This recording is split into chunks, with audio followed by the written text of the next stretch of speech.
우리 교회는 1955년 1월 30일 창천동 이성범 목사님 자택에서 9명이 모여 예배드림으로 시작이 되었습니다.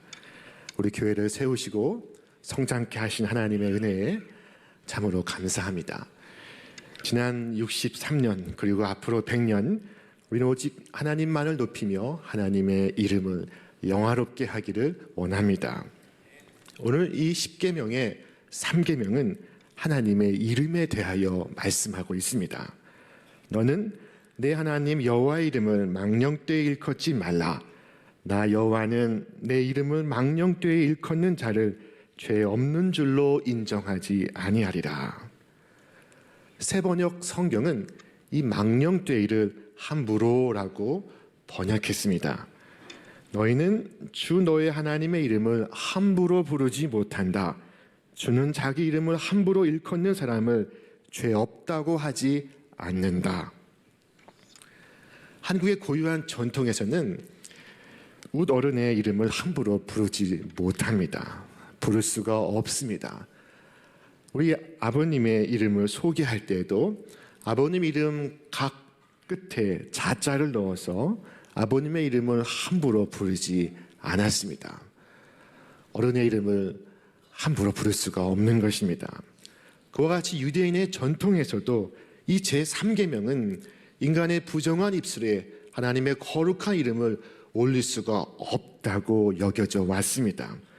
그래서 유대인들은 성경을 읽을 때 하나님의 이름 여호와가 등장하는 부분에 여호와라고 읽지 않고 대신 주님이라고 읽었습니다.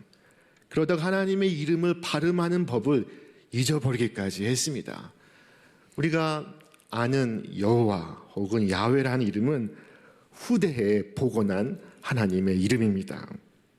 그러나 이 제3계명은 하나님의 이름을 부르는 것을 금하는 것이 아닙니다. 오히려 하나님은 당신의 이름을 부를 것을 명하셨습니다. 너희는 여호와를 만날 만한 때에 찾으라. 가까이 계실 때 그를 부르라. 우리 또한 말씀하기를 우리 함께 읽겠습니다. 내가 환난 중에 여호와께 부르짖었더니 내게 응답하셨도다. 어느 날 외적의 침입을 받은 유다의 왕 아사는 하나님께 간절히 기도합니다. 아사가 그의 하나님 여호와께 부르짖어 이르되 여호와여 힘이 강한 자와 약한 자 사이에는 주밖에 도와줄 이가 없사오니 우리 하나님 여호와여 우리를 도우소서.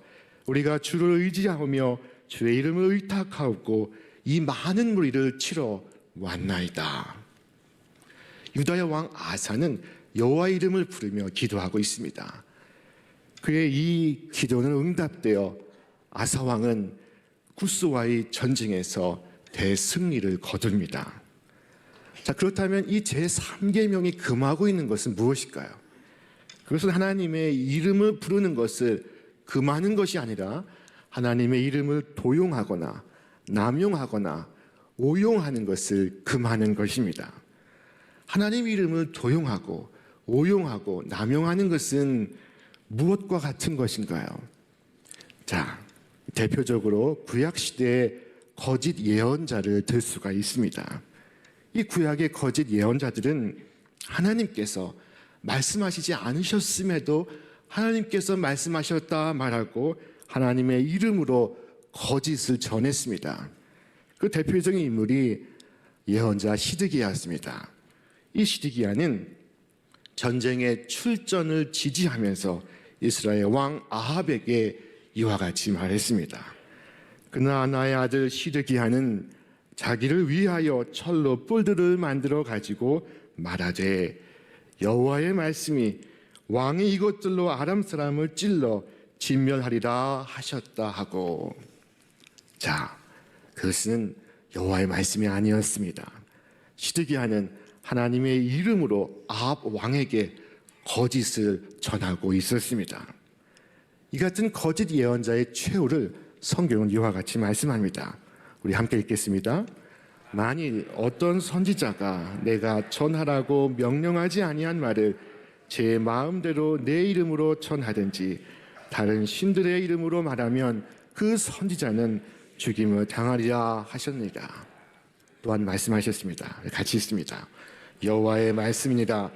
보라, 그들이 혀를 놀려 여호와가 말씀하셨다 하는 선지자들을 내가 치리라. 이 구약시대 거짓 예언자는 명백한 제3계명의 위반자들이었습니다. 하나님의 그 이름은 우리가 기도할 때, 예배할 때, 찬양할 때 외에는 인간의 목적을 위한 수단으로 사용될 수가 없습니다. 하나님의 이름을 귀하게 여겨야만 하는 두 가지 이유가 우리에게 있습니다. 첫째, 하나님의 이름은 바로 하나님 자신을 가리키고 있기 때문입니다. 자, 오늘 많은 분들이 성경을 필사합니다. 히브리 서기관들은 성경을 필사할 때에 하나님의 이름 여호와가 등장하면 붓을 빨아서 새 붓으로 썼습니다. 그리고 자신도 목욕을 해서 여호와 이름을 적기 전에 자신의 몸을 깨끗이 하였습니다. 그 이름을 굉장히 중요하고 존귀하게 생각한 것은 그 이름이 바로 하나님을 가리키고 있기 때문이었습니다. 모든 것을 보시고 모든 것을 행하시는 하나님께서 그 이름 뒤에 계십니다. 하나님은 세상 만물을 창조하셨고 인생의 삶과 죽음을 주관하십니다. 하나님의 그 이름에 능력이 있고 하나님의 그 이름을 부르는 자는 구원을 얻습니다. 우리가 하나님의 이름을 망령되게 부르지 말아야 하는 또 다른 이유가 있습니다. 그것은 하나님이 강하시기 때문만이 아니라 하나님은 완전하시고 거룩하시기 때문입니다. 우리가 간혹 사람들에게서 흠모할 만한 모습들을 발견합니다. 그러나 하나님께는 그것이 무한히 존재합니다. 인간은 가끔씩 친절하고 가끔씩 진실하며 가끔씩 거룩합니다. 그러나 하나님은 그 사랑과 진실과 거룩함의 자체이십니다. 모든 인간은 정도의 차이가 있을 뿐 다 죄인들입니다. 누군가 우리의 이름을 함부로 말한다면 어쩌면 그럴 만한 이유가 있을지 모릅니다. 누군가 우리를 비방한다면 어느 정도 진실이 있을 수도 있습니다. 그러나 하나님의 이름을 망령되게 부를 만한 어떠한 이유도 어떠한 근거도 우리에게는 없습니다. 하나님은 죄가 없으시고 하나님은 선하시며 완전히 의로우십니다. 하나님의 이름을 망령되게 부르는 것은 그분의 능력을 생각할 때 어리석은 일이요, 그분의 거룩하심을 생각할 때 잘못된 일입니다. 자, 그렇다면 하나님의 이름을 망령되게 부르지 않고 가볍게 여기지 않기 위하여 우리는 무엇을 할 수 있습니까? 첫째, 하나님의 이름을 욕설이나 감탄사에 쓸 수 없습니다. 우리의 저주, 악담, 농담, 희롱에 함부로 하나님의 이름을 사용할 수가 없습니다. 우리 하나님의 이름을 합당하게 사용하여 하나님께 영광을 돌릴 수가 있어야 합니다. 하나님의 이름을 걸고 함부로 맹세할 수도 없습니다. 하나님의 이름을 경솔하게 사용할 수가 없는 것입니다. 자, 둘째로 우리는 하나님의 그 이름을 우리 자신의 목적을 위하여 쓰지 않아야 합니다. 제3계명은 앞에선 하나님의 이름을 내세우지만 뒤에선 인간의 목적을 위하여 하나님의 이름을 수단으로 사용하는 것을 금지하고 있습니다. 구약의 거짓 예언자는 자신들을 위하여 하나님의 이름을 사용했습니다. 우리 같이 말씀 읽겠습니다. 그 선지자들이 그들을 위하여 여호와가 말하지 아니하였어도 주 여호와께서 이같이 말씀하셨느니라 하였으며. 자, 인간의 이름을 도용하는 것이 사회적인 범죄라면 하물며 하나님의 이름을 도용하는 것은 그것은 용서받을 수 없는 죄입니다.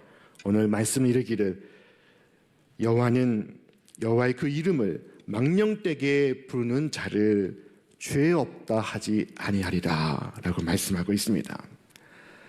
자, 지금부터 20년 전에 1998년 저 유럽의 북아일랜드는 30년간 지속된 내전을 가까스로 봉합할 수가 있었습니다.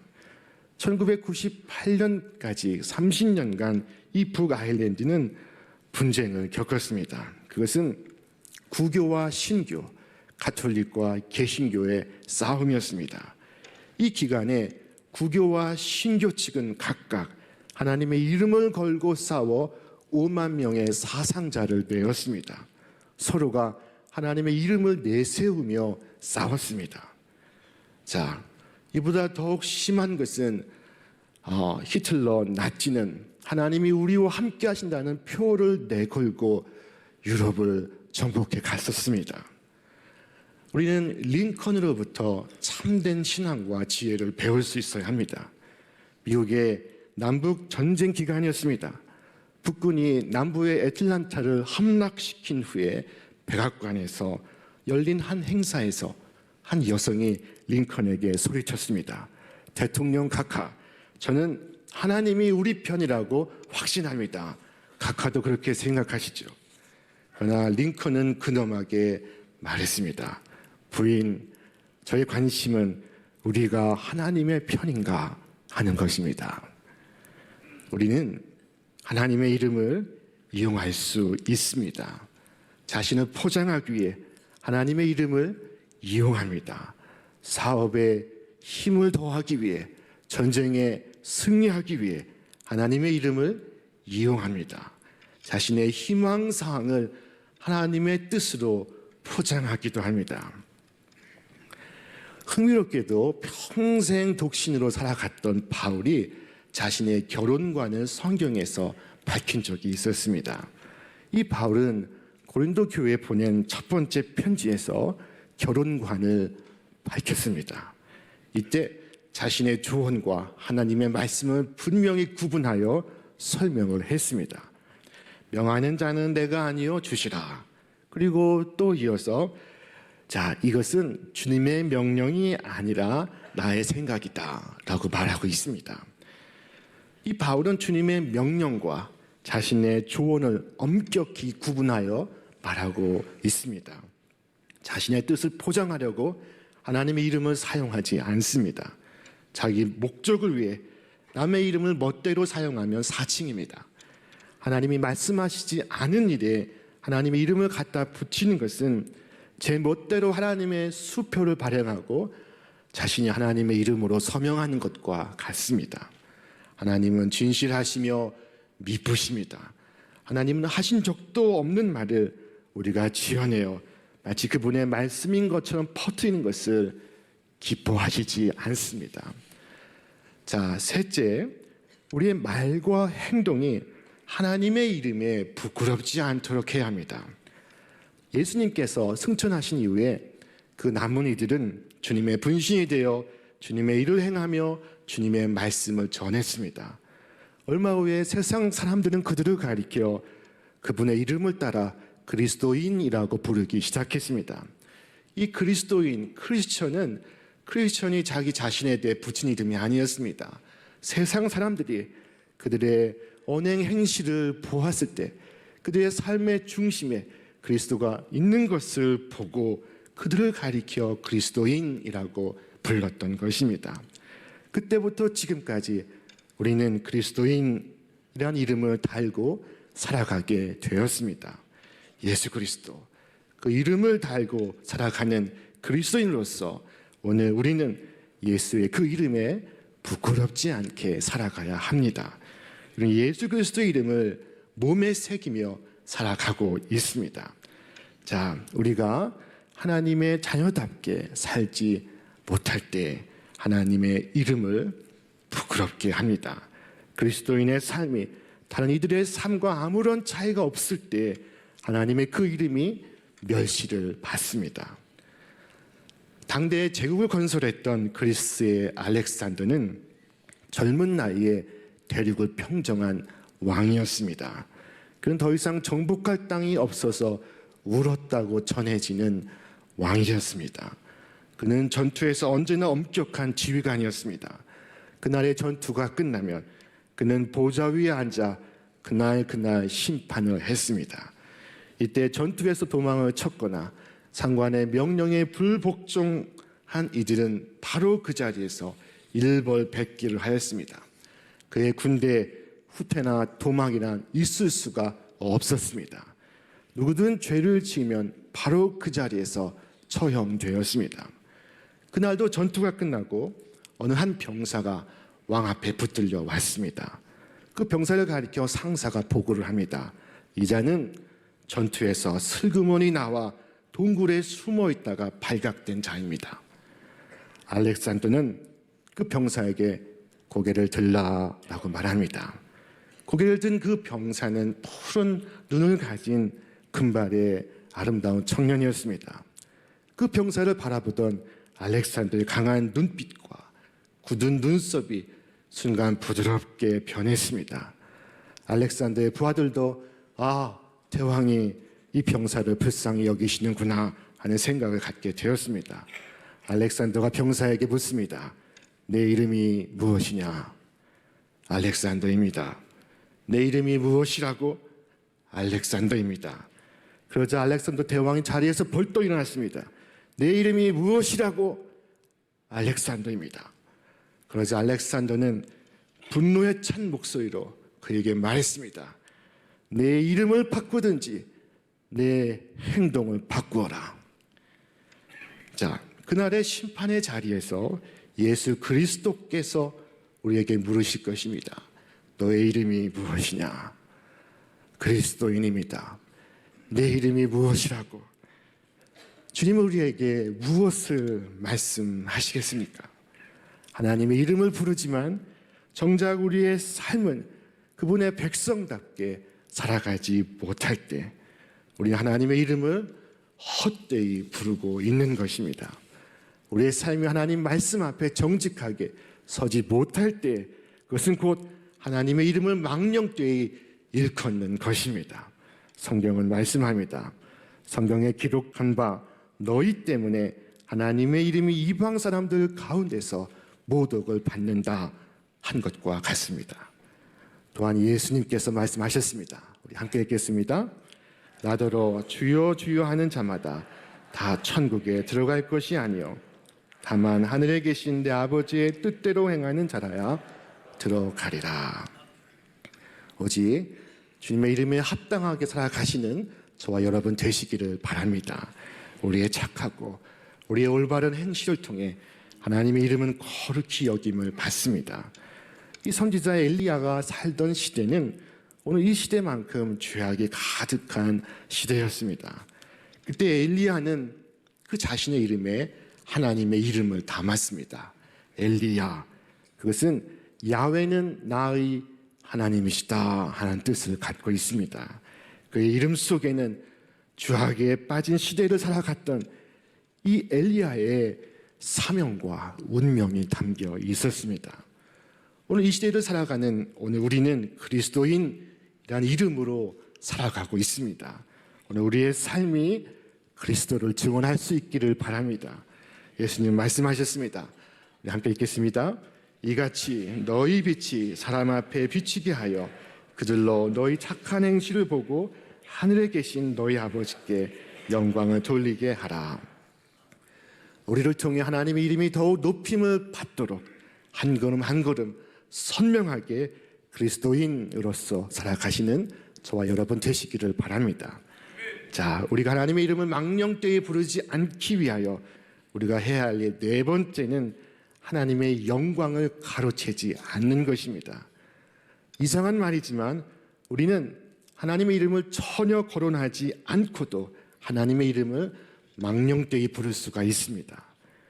우리가 가진 모든 것은 다 주께로부터 온 것입니다.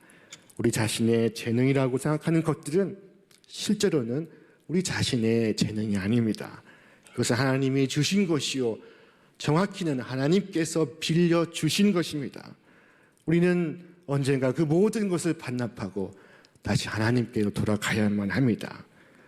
고린도 교회가 설립된 후에 고린도 교회 자칭 슈퍼 사도가 등장하기 시작했습니다.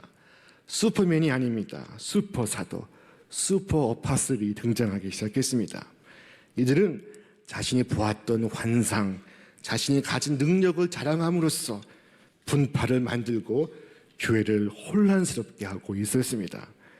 그런데 바울은 이 문제를 정면으로 다루면서 기이하게도 그들처럼 자신의 능력을 자랑하지 않습니다.